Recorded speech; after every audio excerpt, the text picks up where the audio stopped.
Madhav public school पे मौजूद हैं और आज का हमारा मोटो है, हमारा पर्पस है यहाँ आने का कि सोशल मीडिया पे जो वल्गर चीज़ें दिखाई जा रही हैं वो बच्चों के लिए कितना नुकसानदायक है और कहाँ तक बच्चों का नुकसान हो सकता है और वो कितना प्रभावित कर सकती हैं। यहाँ हमारे साथ माधव पब्लिक स्कूल के कुछ बच्चे भी मौजूद हैं। जानने की कोशिश करते हैं कि किस क्लास के हैं, फिर इनसे कुछ सवाल करेंगे और इसके बाद आपको आगे प्रिंसिपल सर के पास ले चलेंगे। कौन सी क्लास में है आप बेटा? आप लोग किस क्लास के हैं? 10th 11th। सभी टीनेज के ही बच्चे हैं और आज का प्रेजेंट डे देखा जाए या प्रेजेंट टाइम देखा जाए तो टीनेजर ही ज़्यादा एक्टिव है सोशल मीडिया पे, खास करके इंस्टाग्राम हो गए या यूट्यूब हो गया या फेसबुक हो गया। ज़्यादातर नुकसान या वल्गर चीज़ें फेसबुक और इंस्टाग्राम पे ही दिखाई जाती हैं जिससे बच्चों के ऊपर कहीं ना कहीं बुरा असर पड़ रहा है। सबसे पहला सवाल मैं करना चाहूँगा, रील और रियल में क्या अंतर है? कौन बताना चाहेगा इसमें? आप बताएंगी। नाम बताइए पहले अपना। मेरा नाम काम्या पांडे जी। मैं कक्षा 12 की छात्रा हूँ। 12th की है। मैं तो रील और रियल में क्या अंतर है? रील और रियल में बहुत ज्यादा अंतर है सर। रील में वो चीजें दिखाती हैं, ऐसे दिखाएगा जैसे कि वो बहुत आसानी से हो गया है। रील की लाइफ जो है बहुत इजी है, लोगों को लगता है कि हाँ ये तो बहुत आसानी से हो सकता है ये सब चीजें, लेकिन रियल लाइफ में अगर हम वही चीजें करने की कोशिश करते हैं तो हमारे लिए बहुत ही ज्यादा हार्ड हो जाती हैं। और रील और रियल लाइफ बहुत ही अलग होती है। रील में हर चीज हमें इजीली दिखाएंगे, बहुत अच्छी रहती है, लेकिन रियल में ऐसा कुछ नहीं होता है। रील सब बस इल्यूजन रहता है, छलावा रहता है एक तरह से। अच्छा, क्या रील लोगों को प्रभावित करती है? जो आज के बच्चे हैं, आप क्या सोचते हैं रील को लेकर? हाँ सर, रील बहुत ज्यादा प्रभावित करती है। बहुत सारे बच्चे जो होते हैं उनका माइंडसेट चेंज भी हो जाता है। अगर हम कुछ पढ़ रहे हैं, हमारा हाथ में फोन आ जाता है तो हम रील देख रहे हैं तो हम सोचेंगे 5 मिनट देखिए, 5 मिनट से वो बढ़ते बढ़ते टाइम बढ़ जाता है, हम अपनी पढ़ाई पे कंसंट्रेट नहीं कर पाते, समय का अंदाजा भी नहीं रहता है। Yes, जी, मेरा अगला क्वेश्चन है कि रील देख करके आपके मन में क्या प्रश्न आता है? कौन बताना चाहेगा इसमें से? आप बताएंगे। नाम बताइए अपना। मेरा नाम कोमल सिंह है, मैं कक्षा 11 की छात्र। जी, बताइए रील को देख करके किस तरह के सवाल मन में आते हैं? सर जैसे कि रील्स कैसे बने जी, कैसे इतना इजीली वो बन जाता है रील्स, और सारे बच्चे जो है ज़्यादातर रील्स ही देखते हैं। जी। मेरा अगला सवाल, कौन से रील आपको ज्यादा प्रभावित करते हैं और क्यों करते हैं? कौन बताना चाहेगा इसमें से? मैं बताऊँ जी, नाम बताइए। English class. Myself Neetu Chauhan from class 11th।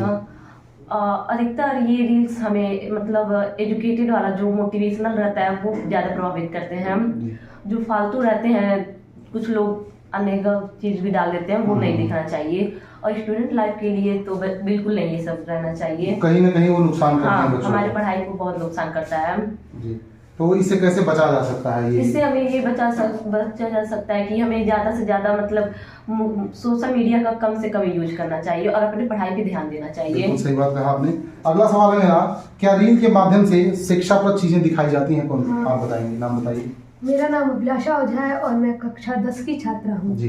Reel के माध्यम से अगर हम मोटिवेशनल या शिक्षा वाली चीज़ें देखते हैं तो हमारे लिए प्रभावित भी होता है, लेकिन ज़्यादा से ज़्यादा समय नहीं हमें उस पर बिताना चाहिए, क्योंकि जो हमें मतलब जो हम सोशल मीडिया पे समय बिताते हैं उतना अगर फैमिली और मतलब बुक के साथ समय बिताएंगे तो हमारे लिए कुछ ज़्यादा ही एजुकेशन के हिसाब से अच्छा होगा। ये थे हमारे साथ के कुछ बच्चे।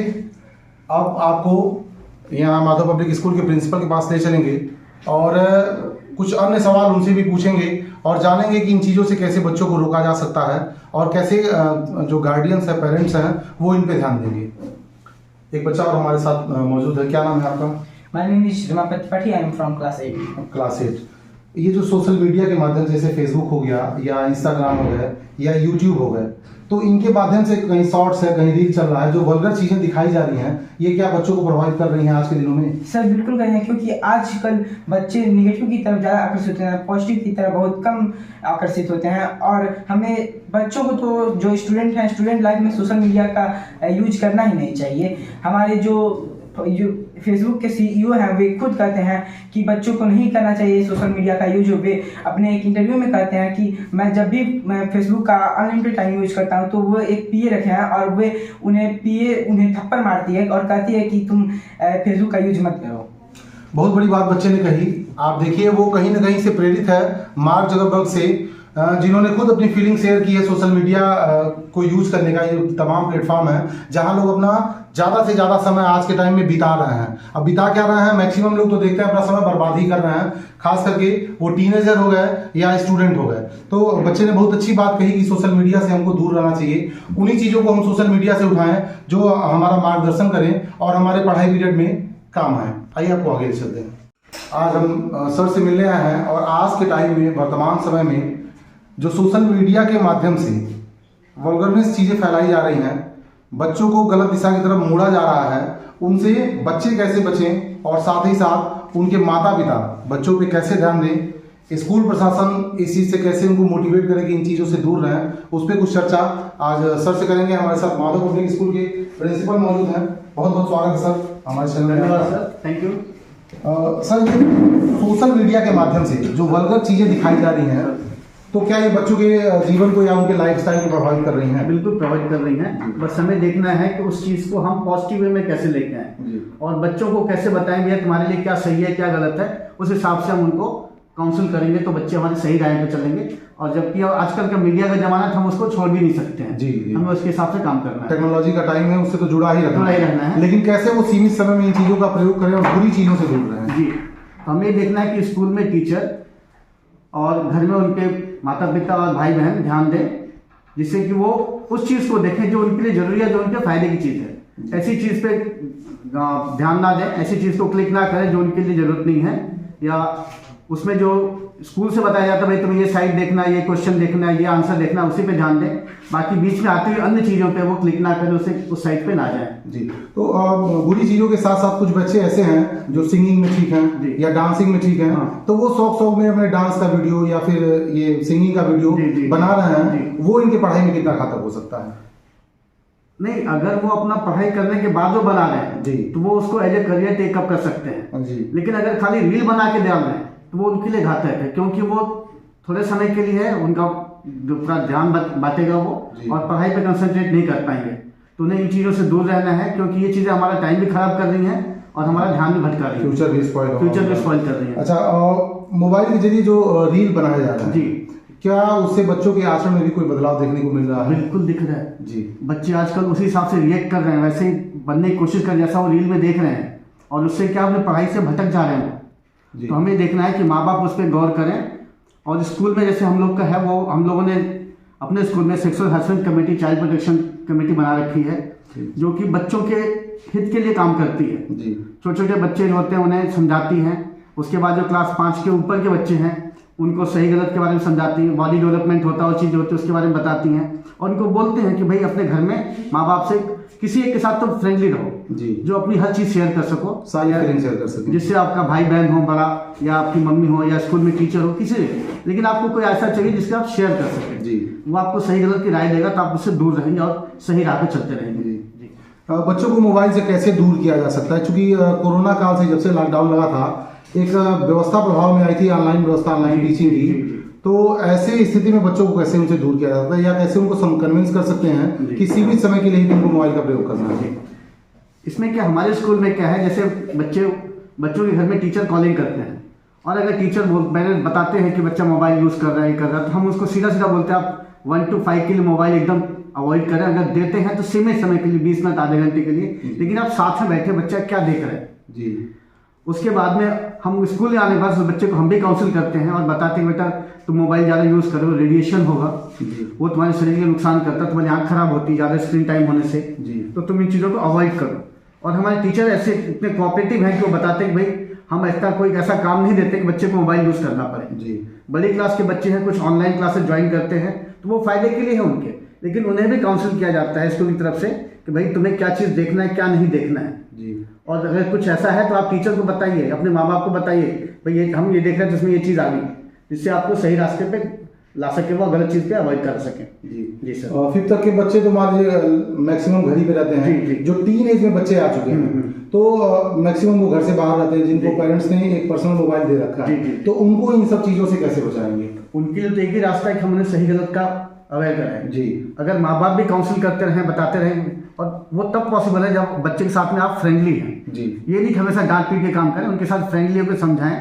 हम स्कूल में भी समझाते हैं बच्चे, और घर में माँ बाप समझाएं। अगर आप फ्रेंडली रहेंगे बच्चा आपके साथ खुल के बात करेगा, जी। और उसको जब हम काउंसिल करते रहेंगे तो गलत चीज़ पे जाएगा ही नहीं। जी। और उससे क्या है कि हमारे बच्चे जो है सही चीज़ को ऑनलाइन में देख पाएंगे, पढ़ाई लिखाई की चीज़ समझ पाएंगे, करियर से संबंधित चीज़ देख पाएंगे, गलत चीज़ को वो जाएंगे नहीं, उसे क्लिक ही नहीं करेंगे, देखेंगे ही नहीं। अच्छा, अपना ये देहात क्षेत्र है, जी। बहुत से परिवार ऐसे हैं जिनके जो मुख्य गार्जियन है या कि जो पुरुष वर्ग है वो बाहर कमा खा रहा है, तो घर पे महिलाएं हैं, तो बहुत सारे बच्चे महिलाओं का डर नहीं मानते हैं और मनमाना करते हैं, तो उनके लिए क्या व्यवस्था चलाई जाए जिससे वो अपने मदर की बात माने, मदर हैं, ग्रैंड मदर हैं, या जो भी उस घर पे मौजूद है एज ए गार्जियन, तो उनकी बातों को माने और उनका कहा हुआ करें। सर उसके लिए यही, अगर हम बच्चे के साथ में फ्रेंडली हैं, बच्चा आपकी बात मानेगा। अगर आप उसको डरा के रखेंगे और खाली पढ़ने की बात करो, किताब खोल के बैठेगा, पढ़ेगा नहीं पढ़ेगा। लेकिन अगर आप उसके साथ फ्रेंडली हैं, उसकी बात का भी ध्यान दे रहे हैं, उसकी जरूरत के हिसाब से काम कर रहे हैं, ठीक है मोबाइल के लिए मांगता है तो आप थोड़ी देर मोबाइल दे दीजिए, और अगर बोलता नहीं मुझे पढ़ाई करनी तो आप साथ में बैठिए जी। और माँ बाप को चाहिए कि भाई थोड़ा बच्चे पे ज़्यादा ध्यान दें हमें। जी। अगर वो ध्यान देंगे तो बच्चा गलत काम नहीं करेगा, खाली अपनी डिक्टेशन देंगे तो बच्चा नहीं सुनेगा। बच्चे की बात सुननी है और ये देखना, उसको समझाना है कि बेटा तुम्हारी पढ़ाई से संबंधित ये है, तुम्हारे कोर्स से संबंधित ये है, तुम ये चीज़ देखो, ये करो, और अगर कुछ है तो अपने स्कूल में टीचर से पूछो, जब हमसे पूछे तो हम उसको गाइड करेंगे। सर आपको बताएं हमारे स्कूल में तो हमारे डायरेक्टर मैडम है, चेयरमैन सर है, बच्चों को पर्सनल टाइम देते हैं और बच्चों को जाके काफ़ी अच्छा समझाते हैं, भाई क्या उनके हित के लिए, क्या उनके करियर के लिए। वो तो माहौल सर देखने से पता चल रहा है कि बच्चे यहाँ के एकदम सुपर है, उसमें कोई डाउट नहीं। बताएं सर, हमारे चेयरमैन सर खुद और मोस्टली क्लास 9, 10, 11 तो यहाँ जाके पूरा टाइम देते हैं, बच्चों को समझाते हैं, और हम लोग को भी एज ए सीनियर हम लोग को भी गाइड करते हैं बच्चों को, और हम कैसे मोल्ड करते हैं। कभी कभी होता है भाई टीचर बताता है ये ऐसा नहीं हो रहा है, तो चेयरमैन साहब खुद इंटरेस्ट लेके उस चीज़ पे काम करते हैं, उसको हैंडल करते हैं। जी सर, बहुत बहुत धन्यवाद सर अपना कीमती समय देने के लिए। तो हमारे साथ बादो स्कूल के प्रिंसिपल मौजूद थे। अब क्या कहा जाए इस विद्यालय के बारे में, यहाँ आने के बाद ही माहौल देख करके ही लग जाता है, वो फिगर ही बोलता है, तस्वीरें ही बोलती हैं, देखने से ही नज़रिया बदल जाता है कि यहाँ की स्थिति क्या होगी, यहाँ की कंडीशन क्या है। बच्चे बहुत ही सुपर हैं, स्टाफ भी काफ़ी कोऑपरेटिव है, और खुद हमारे साथ चेयरमैन सर भी मौजूद हैं। आइए बात करेंगे सर। अब आप पूरे हर क्लास के बच्चे आपके अंडर में हैं, पूरा स्टाफ आपके अंडर में है, आप कैसे बच्चों को और स्टाफ को मैनेज करते हैं? इतना बड़ा संस्था लेकर के चलना कैसा महसूस होता है? सबसे पहले तो हम आपके चैनल को धन्यवाद देते हैं। धन्यवाद।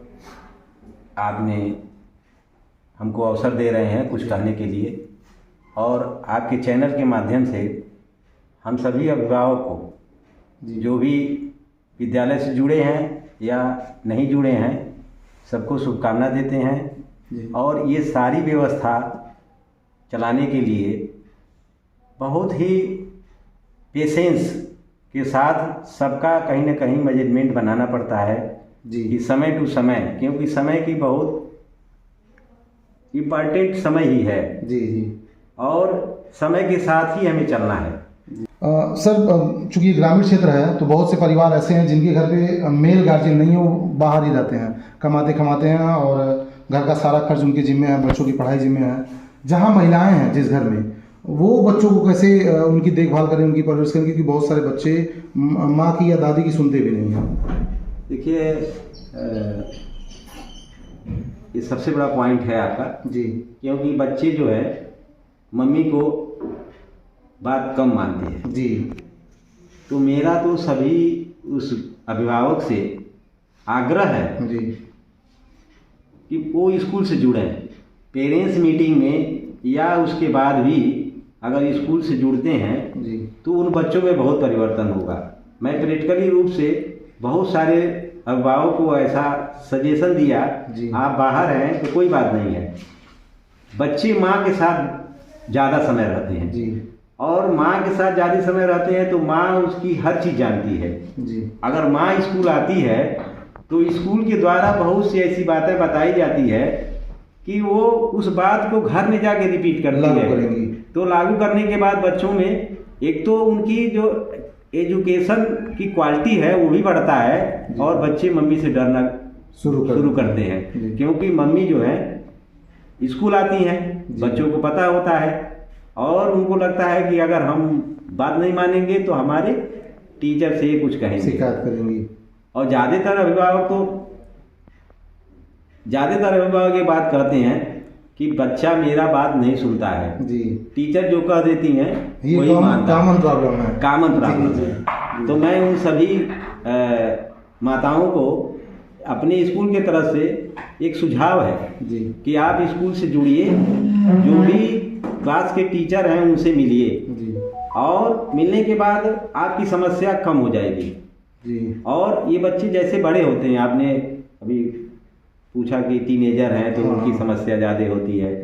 जो ज़्यादातर बच्चे हैं उनके 12-14 साल की उम्र के बाद उनके शरीर का जो हार्मोन्स है नेचुरल प्राकृतिक रूप से बदलाव होता है। जी, हमें सबसे ज़्यादा पेरेंटशिप का काम जो है उन बच्चों को करना है कि जो क्लास 7th 8th 9th में चले गए जी। हैं, उनके साथ हमें बहुत ध्यान देना है। जी, क्योंकि बच्चे बड़े हो जाते हैं, वो कुछ समझने लगते हैं, फिर अपने दोस्तों के साथ उनको शेयर करते हैं, फॉलो करते हैं। जी, तो अभिभावक को ये जरूर जानना चाहिए कि मेरे बच्चे का दोस्त कैसा है, जी, जिस स्कूल में पढ़ता है उस स्कूल में उसके दोस्त और कैसे लोगों के साथ रहता है, वो कहाँ स्कूल उठना में बैठना। जुड़ के ही वो जान पाएगा।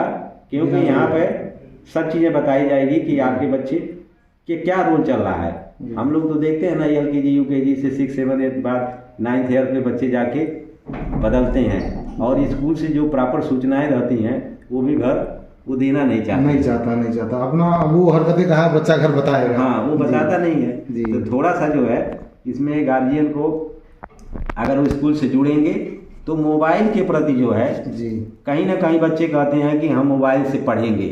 जी, स्कूल से कहा गया है कि मोबाइल से ये चीज़ कर करना लेंगे। है। वो आपका कंफ्यूजन दूर होगा कि मोबाइल से स्कूल कभी नहीं कहता पढ़ने के लिए। जी।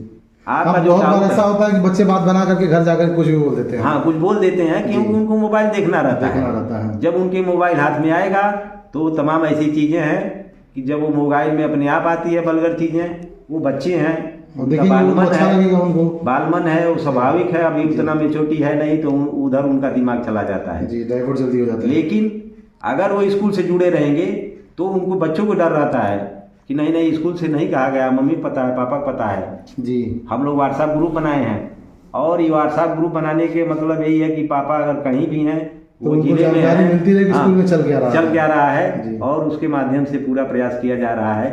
और चूँकि स्कूल तो पूरा प्रयास कर रहा जी, है, जी। और आपके सहयोग से भी बहुत कुछ हो रहा है। जी। और ये जो हम लोग बातचीत कर रहे हैं ये समाज जन जन तक जाएगा। हाँ, वो तो इसके जाएगा। लिए बहुत बहुत धन्यवाद आपको। आपका भी धन्यवाद सर। पब्लिक स्कूल के चेयरमैन सर मौजूद थे। और भी ऐसी तमाम खबरों को देखने के लिए देखते रहिए न्यूज़ ऑन द वे।